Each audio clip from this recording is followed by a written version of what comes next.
je me souviens qu'on avait du mal à trouver des gens qui voulaient prendre des initiatives. Tu vois, c'est-à-dire qu'on leur dise voilà ce qu'il y a à faire. Prendre voilà, une place dans le... Voilà, mais c'est plus que prendre une place. C'est de dire là votre truc, là il y a ce truc là que moi j'aimerais bien développer et on pourrait changer les choses. Au départ on avait vachement de mal à ça, mais ça va un peu avec l'ensemble. Non, parce que après les histoires elles sont faites du quotidien et c'est intéressant. Moi je me rappelle que tout à l'heure on parlait du fait d'être fédérateur. Moi je crois qu'une des plus grosses difficultés de l'association c'est de pas savoir en fait qui venait, parce que les bénévoles c'est sympa le moment, mais moi je me rappelle une année, en fait l'année justement de la maison, et il y avait plein de gens qui devaient gérer les trucs et on savait pas s'ils venaient. Donc parce que c'est marrant de rester une journée, mais un projet en fait c'est viable que si les gens s'investissent à l'année. Ça n'est pas viable autrement. Et là on réussissait très bien à rentrer dans un délire, mais par contre ce qu'on savait pas faire, c'est fidéliser les gens. Et on ne savait pas à 2 mois avant qui allait venir. Et c'était insupportable parce qu'en fait, à des moments, on s'est dit mais ça sert à quoi. Moi, il y a des années où personne, j'avais tous mes potes, parce que quelque part c'est une sorte de pote à la base, et ben on ne savait pas s'ils allaient venir. Et c'était insupportable.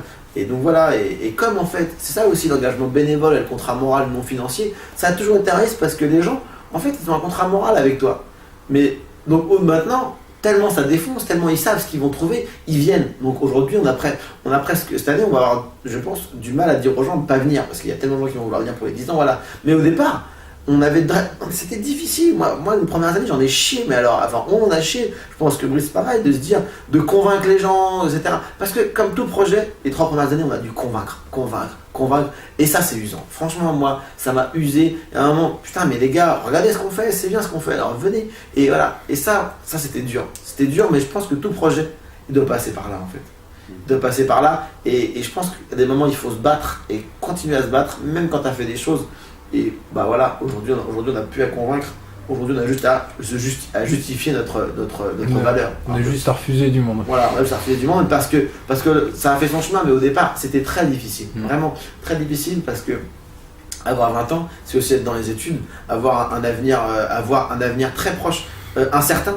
Voilà, et donc, quelque part, tout était incertain. Et on a réussi quand même à avoir voilà, parce que nous, on était certains d'être engagés. C'est ça la différence. Et ça, c'était très difficile. Moi, je sais que c'était parmi mes premières préoccupations.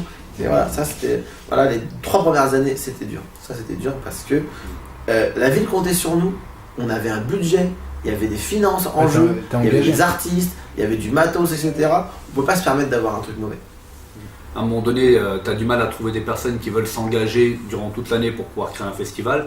Du coup, la personne, elle ne peut pas d'un seul coup débarquer. Et le jour J, tu vas dire, mais non, faudrait... Non. Parce qu'on l'a eu aussi ce cas-là, c'est-à-dire des personnes qui ne s'investissent pas du tout pendant toute l'année et qui arrivent le jour du festival et qui vont mettre un tableau noir, tu vois, sur ton projet, avec tous les trucs qui vont pas, et si eux, ils l'avaient fait, ce serait comme ça ou quoi. Et ça, on en a vu passer quand même un certain nombre. Et honnêtement, je veux dire... celui qui ne fait rien, il fait jamais de bêtises, tu vois. Celui qui ne prend pas de responsabilité, il fait jamais de bêtises. Donc au départ, je crois qu'on a, en tout cas les premières années, c'était vraiment une difficulté que les gens puissent arriver dans la sauce et dire tiens, moi j'ai envie de proposer ce truc-là et de le faire, quoi. C'est normal parce qu'ils nous disaient ah mais c'est votre projet les gars. Ouais. Moi je viens dans ton délire. Il y en a du mal et c'est très difficile, je pense qu'à partir du moment de dire cette asso, elle est à nous. Elle n'est pas à quelqu'un, elle n'est pas à nous deux. Et ça, c'est ça aussi qui était difficile. Mais le jour où on a réussi à dire aux gens, est-ce qu'il y a des gens qui disent c'est notre asso, je pense que ça a changé du tout. Et je crois que moi quand je suis revenu après coup, ouais, ça j'ai pu le voir, mais c'est vrai que moi je suis parti aussi à une période où les gens kiffaient le festival, ils s'étaient investis dedans.